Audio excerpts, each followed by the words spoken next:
Lesson 13. Failure. You can do it if you believe you can. In ordinary circumstances, the term failure is a negative term. It was brought grief and hardship to many who has misunderstood this word. In this lesson, the term failure will be given a new meaning.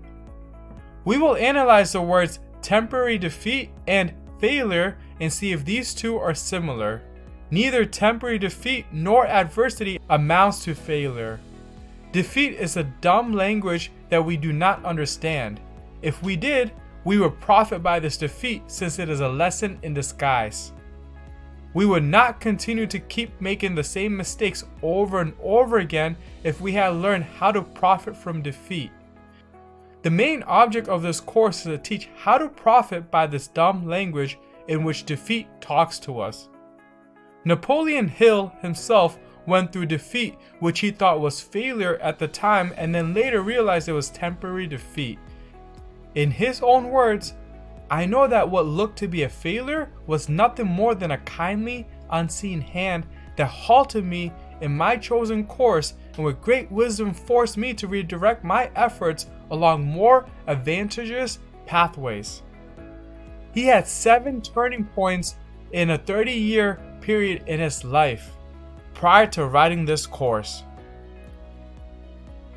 First turning point, Napoleon Hill started as a stenographer and bookkeeper right after finishing a course in business college. He did more than he was paid to do, as we learned in Lesson 8.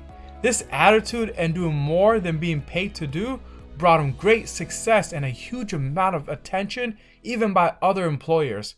His boss decided to keep him and give him a higher position. He made a whole lot more money than the average person of his age. Then once he was promoted, a time had come where that kindly hand of fate had given a nudge. His employers lost his fortune and Napoleon Hill had lost his position. That was his first defeat, beyond his control.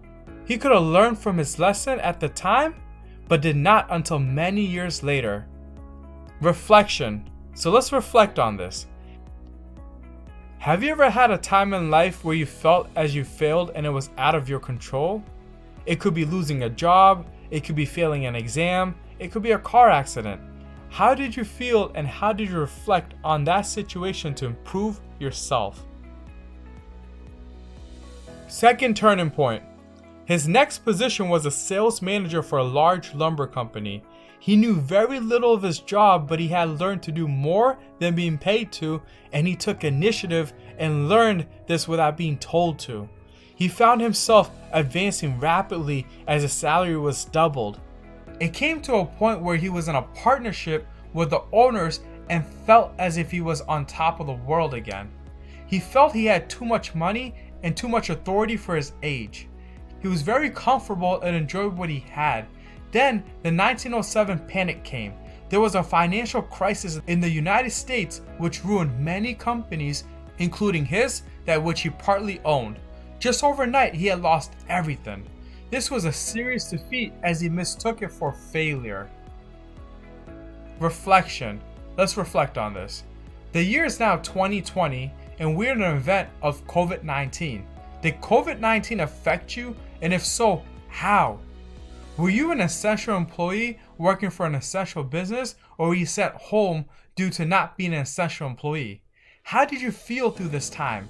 Was your school closed and were you told to be quarantined at home? What did you do to educate yourself or to improve your situation? There are many right now as I write the outline for this animated course that are in fear. The fear is worse than the virus itself. The fear is causing people to be unhealthy and worry.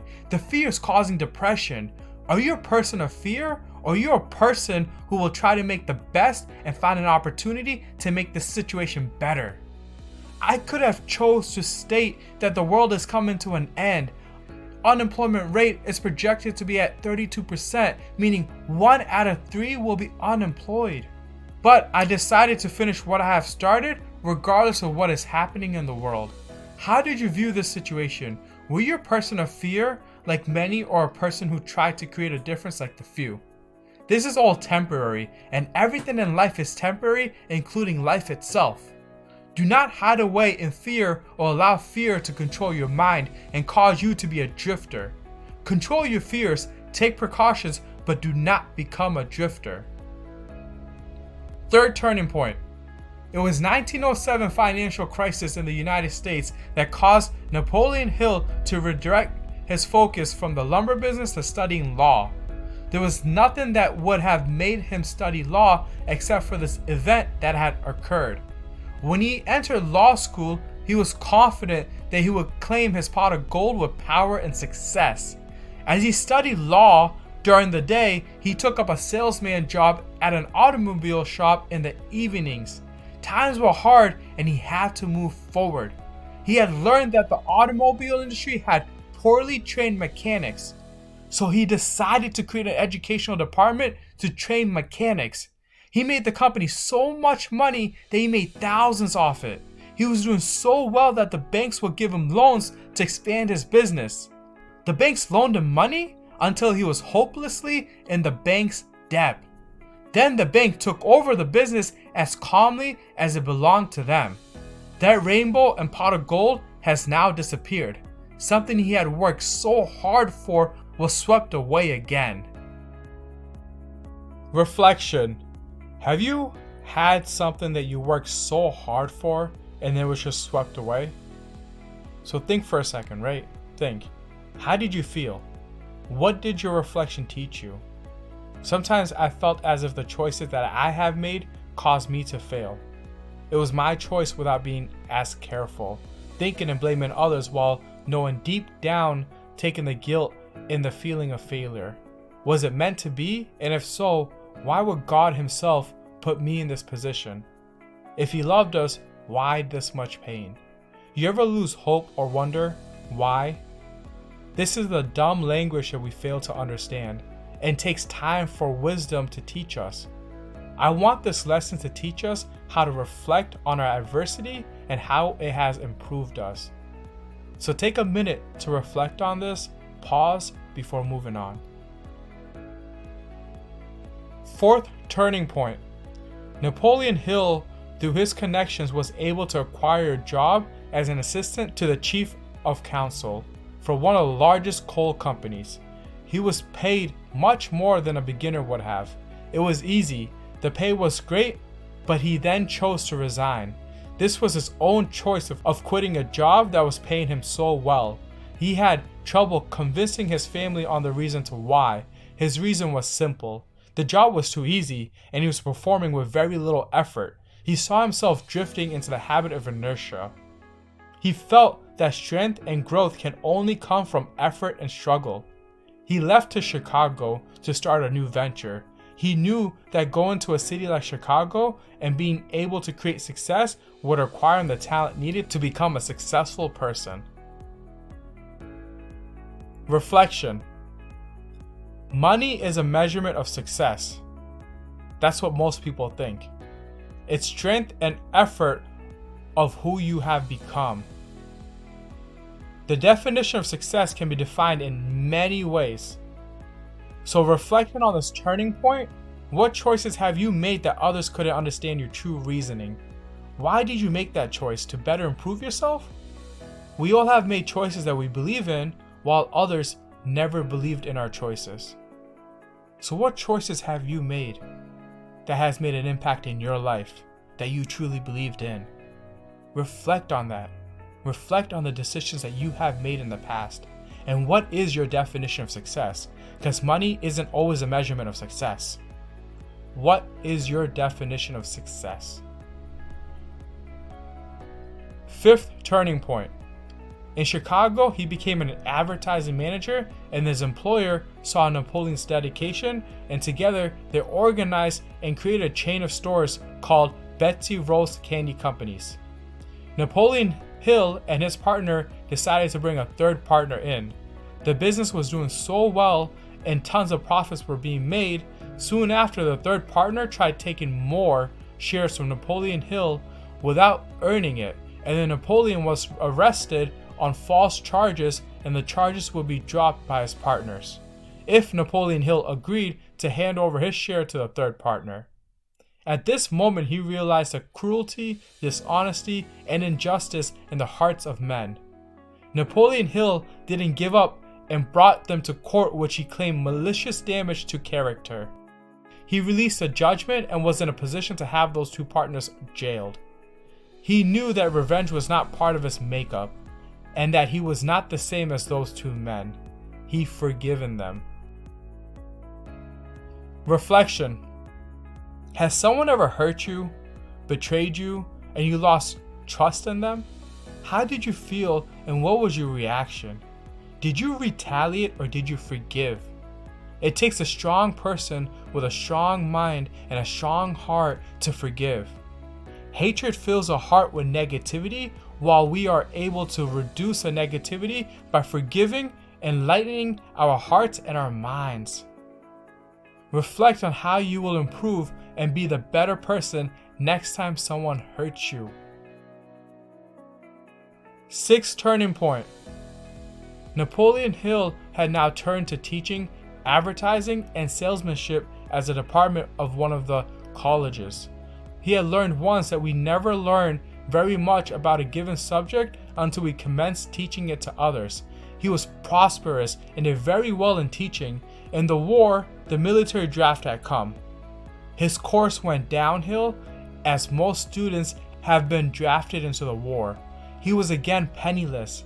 Unfortunate is a person who has never been penniless. Poverty is the richest experience that can come to a man. It is in your best interest to get away from this poverty quickly. We human beings are constantly undergoing evolutionary changes as a result of the experiences of life which we meet. Even though no single experience may seem to convey a definite, usable lesson, these temporary defeats we face are mainly due to the fact that you probably have not yet discovered the work into which you could throw your heart and soul into. Also, these temporary defeats are to teach you a lesson. This failure is not permanent, it's temporary. Reflection. Have you ever suffered poverty? Your definition of poverty will be different to the ones next to you. Some may truly be penniless, or some may be in heavy debt. Either way, the feeling is an opportunity to improve yourself. Do you give up and spend every bit on happiness, or do you sacrifice more for the bigger picture and a brighter future? The future is in your hands. The more better you do, the more pain you will feel, as joy is the opposite balance. Reflect on your current situation. Why are you sitting here and watching this video, listening to me talk? What is your purpose here, and what made you go through all these lessons? 7th turning point. It was Armistice Day on November 11th, 1918, was the day that Napoleon Hill was approached by an old man. The old man asked if Napoleon wanted to acquire an education that could make his mark on this world. Napoleon took action and started writing. He wrote a magazine, Hill's Golden Rule. From this day, he started writing and made his impact on the world through what he wrote. Reflection. What is your purpose in life? If you have not yet discovered it, it's okay. What's not okay is to drift aimlessly. I want you to create a plan. What will you accomplish this year and for the next 5 years? What do you want to accomplish? Create deadlines and do something versus drifting. Take what you have learned in these lessons and apply it to your daily life, at your work, but have a side hobby which you plan to improve and plan to accomplish. Take the time to reflect on this year. What will you accomplish? How will you accomplish it? And use the lessons in this course to accomplish it. Then move forward to your next objective and keep moving forward, and soon you will discover your purpose. There can be no failure for the man who still fights on. A man has never failed until he accepts temporary defeat as failure. There's a wide difference between temporary defeat and failure. The success of each man seemed to be an almost exact ratio to the extent of the obstacles and difficulties he has to surmount. No man ever arose from the knockout blow of defeat without being stronger and wiser for the experience. Defeat talks to us in a language all on its own, a language to which we must listen whether we like it or not. Fear and admission of failure are the ties which cause us to be bound in shallows and in miseries. We can break these ties and throw them off. We can turn them to an advantage and make them serve as a tow line with which to pull ourselves ashore if we observe and profit by the lessons they teach. If this course proves to be of value to you, as I hope it will, you may give the credit to those failures described in this lesson.